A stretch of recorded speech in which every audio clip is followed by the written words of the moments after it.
बच्चों, 200 साल पहले हालात बहुत भिन्न थे।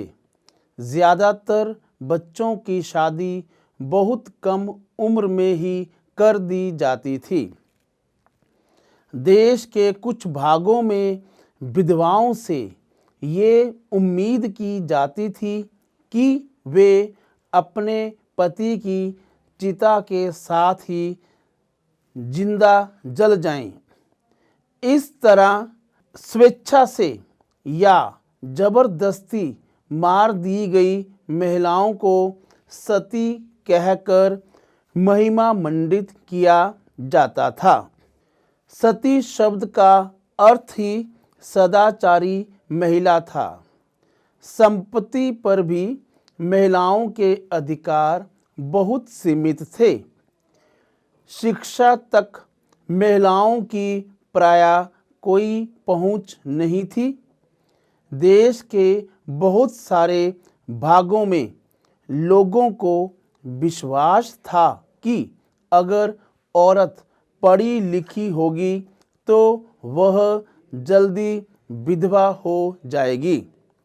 समाज में सिर्फ स्त्रियों और पुरुषों के बीच ही फर्क नहीं था।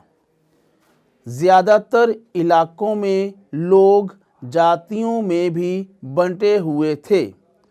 ब्राह्मण और क्षत्रिय खुद को ऊंची जाति का मानते थे। इसके बाद व्यापार और महाजनी आदि से जुड़ी जातियों का स्थान आता था। फिर काश्तकार, बुनकर व कुम्हार जैसे दस्तकार आते थे। इस श्रेणी क्रम की सबसे निचली पायदान पर ऐसी जातियां थीं जो गांव शहरों को साफ सुथरा रखती थी या ऐसे काम धंधे करती थी जिन्हें ऊंची जातियों के लोग दूषित कार्य मानते थे, यानी ऐसे काम जिनकी वजह से उनकी जाति भ्रष्ट हो जाती थी। ऊंची जातियां निचले पायदान पर खड़ी इन जातियों के लोगों को अछूत मानती थी। इन लोगों को मंदिरों में प्रवेश करने, सवर्ण जातियों के इस्तेमाल वाले कुओं से पानी निकालने या ऊंची जातियों के आधिपत्य वाले घाट तालाबों पर नहाने की छूट नहीं होती थी। उन्हें निम्न दर्जे का मनुष्य माना जाता था। 19वीं और 20वीं सदी के दौरान इनमें से बहुत सारे कायदे कानून और नज़रिए धीरे धीरे बदलते गए। आइए देखें कि ऐसा कैसे हुआ। परिवर्तन की दिशा में उठते कदम। 19वीं सदी की शुरुआत से ही हमें सामाजिक रीति रिवाजों और मूल्य मान्यताओं से संबंधित बहस, मुबाहिसे और चर्चाओं का स्वरूप बदलता दिखाई देता है।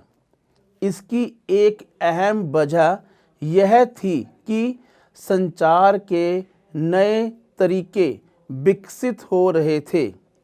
पहली बार किताबें, अखबार, पत्रिकाएं, पर्चे और पुस्तिकाएं छप रही थी। ये चीज़ें ना केवल पुराने साधनों के मुकाबले सस्ती थीं, बल्कि उन पांडुलिपियों के मुकाबले ज़्यादा लोगों की पहुंच में भी थी जो पहले प्रचलित थी। आम लोग भी उन चीज़ों को पढ़ सकते थे। उनमें से बहुत सारे अपनी भाषाओं में लिख सकते थे और अपने विचार व्यक्त कर सकते थे।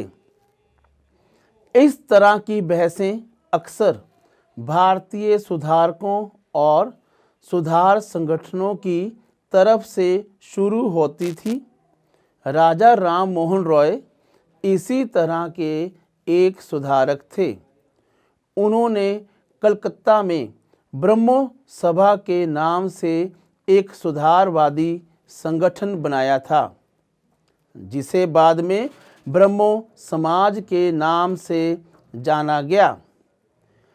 राजा राम मोहन रॉय जैसे सुधारक मानते थे कि समाज में परिवर्तन लाना और अन्यायपूर्ण तौर तरीकों से छुटकारा पाना ज़रूरी है। उनका विचार था कि इस तरह के परिवर्तन लाने के लिए लोगों को इस बात के लिए प्रेरित किया जाना चाहिए कि वे पुराने व्यवहार को छोड़कर जीवन का नया ढंग अपनाने के लिए तैयार हों। राजा राम मोहन रॉय देश में पश्चिमी शिक्षा का प्रसार करने और महिलाओं के लिए ज़्यादा स्वतंत्रता व समानता के पक्षधर थे। विधवाओं की जिंदगी में बदलाव लाने की कोशिश।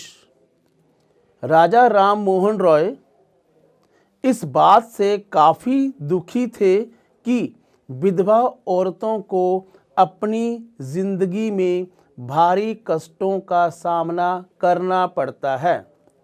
इसी बात को ध्यान में रखते हुए उन्होंने सती प्रथा के खिलाफ मुहिम छेड़ी थी। राम मोहन रॉय संस्कृत, फारसी तथा अन्य कई भारतीय एवं यूरोपीय भाषाओं के अच्छे ज्ञाता थे। उन्होंने अपने लेखन के जरिए यह सिद्ध करने का प्रयास किया कि प्राचीन ग्रंथों में विधवाओं को जलाने की अनुमति कहीं नहीं दी गई है।